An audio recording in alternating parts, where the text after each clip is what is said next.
So while that's put up, I just want to do again thank Ahoy and Abby for all the work they've done, the rest of the staff to put this together.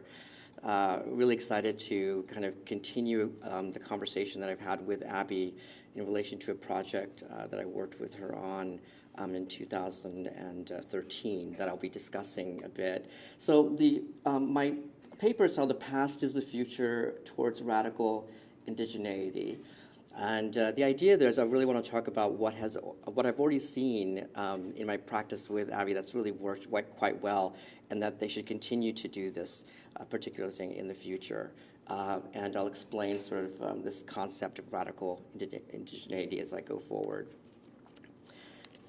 All right, so in 2012, Abby Chen invited me to view the exhibition Woman that she had organized and brought to the Chinese Cultural Center. Abby had originally installed the exhibition in Shanghai and focused on work exploring gender identity in Chinese visual culture, rather than showcase a group of female artists as a category. This allowed her to include the work of Mu Xi, for instance, who is not biologically female and prefers not to be identified with any label. When the exhibition traveled to San Francisco, and in a nod to the institution's location, Abby expanded the checklist to include works by women of Chinese descent who were based in the United States. Indeed, Abby is carefully attuned to the specificities of the local as part of the global. Moreover, she included a video by an artist based in the nearby city of Oakland. In an interesting twist, however, the artist, Ana Teresa Fernandez, is not of Chinese descent. She was born in Mexico and lives in the US. Nonetheless, the work does pertain to the core themes of the exhibition. In a short video, she depicts herself standing on a grate wearing form-fitting stilettos made out of ice. It's a video, and here you'll only see the legs that are visible from the knees down.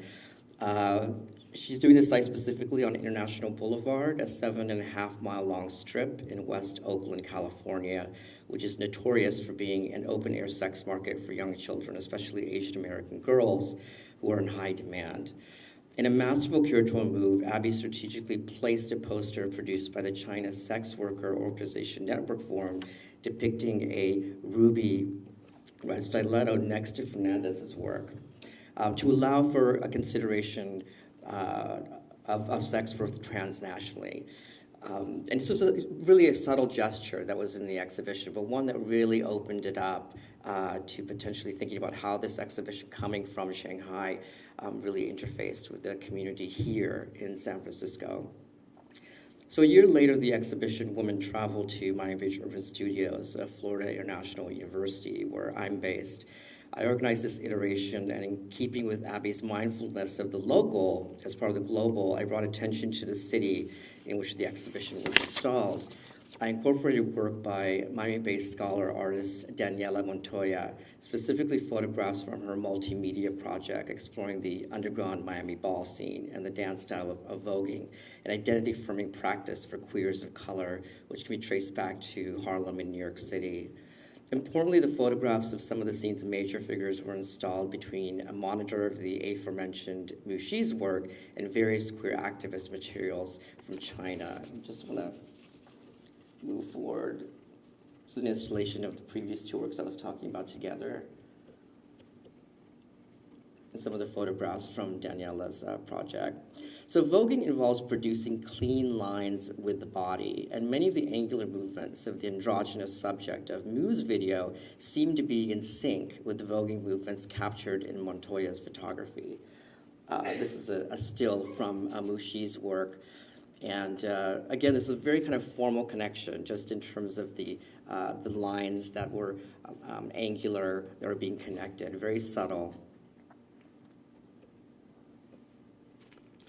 So a central feature of the exhibition across its venues was a constant reassessment of belongingness. That is, considering artworks by artists who are not always of Chinese descent or even queer in one frame, not as equivalents, but as entangled.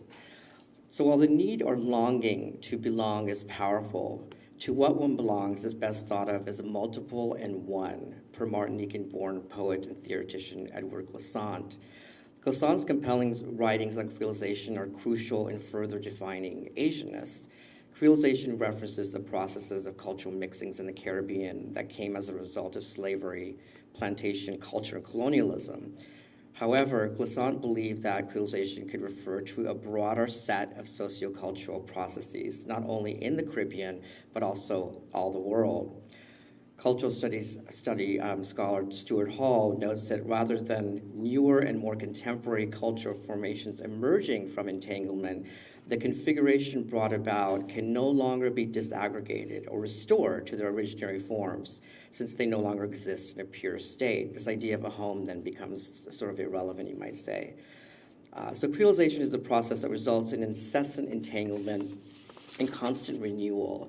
Each point of renewal is not a moment of hybridization, but rather one of indigenization that cannot be traced back to discrete components.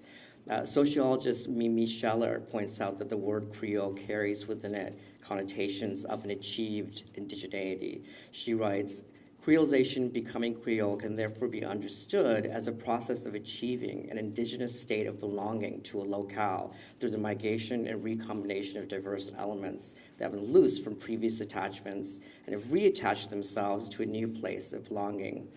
So in this way, I would posit that each exhibition at CCC should serve as a materialization of a different kind of belonging or iteration of what might be an achieved transnational Chinese indigeneity. At the same time, I want to tread lightly here.